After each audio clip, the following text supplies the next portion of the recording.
खरीदता हूं। 1,20,000 दिरहम 12 बैगों में पैक करके वापस ला रहा है।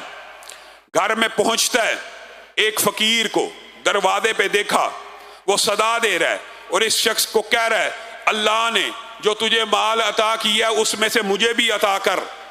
वो शख्स कहता है, अल्लाह ने तो इतना अता किया है कि मैं सोच भी नहीं सकता। ये 6 लिफाफे 60,000 दिरहम मैं तुझे सदका करता हूं। वो आदमी दिरहम लेके जा रहा है और पीछे मुड़ के बार बार देख रहा है कि कहीं मुझे आवाज तो नहीं देता। आवाज तो ना दी। कुछ देर बाद आदमी आया और पलटा, कहा मैं तेरी आजमाइश के लिए आया था, अल्लाह ने मुझे भेजा है। ये जो 1 दिरहम तूने अल्लाह की बारगाह में खर्च किया था उन बंदों की सुलह कराने के लिए, ये 1,20,000 दुनिया में अल्लाह की तरफ से तुझे इनाम है और आखिरत के दिन इससे 19 गुना ज्यादा तेरे नामा अमाल में लिख दिया जाएगा।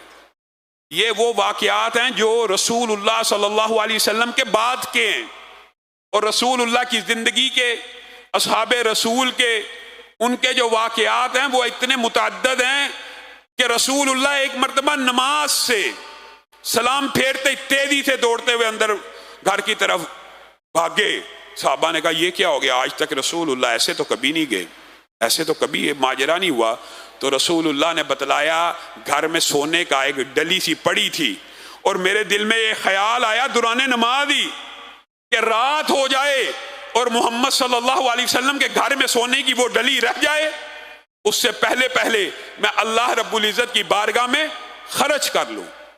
तो मेरे भाइयों, खर्च करने के बहुत से तरीके हैं, पानी पिलाना, खाना खिलाना, कपड़े पहनाना। हत्ता के रसूलुल्लाह सल्लल्लाहु अलैहि वसल्लम ने फरमाया, जब तक वो कपड़ा किसी शख्स के जिस्म पे रहता है अल्लाह ताला उसको जहन्नुम में नहीं डालेगा, अल्लाह ताला उस कपड़े के जरिए उसकी हिफाजत करेगा। इसी तरह सदका सिर्फ जहन्नुम की आग को नहीं बुझाता, आने वाली मुसीबतों को दूर करता है।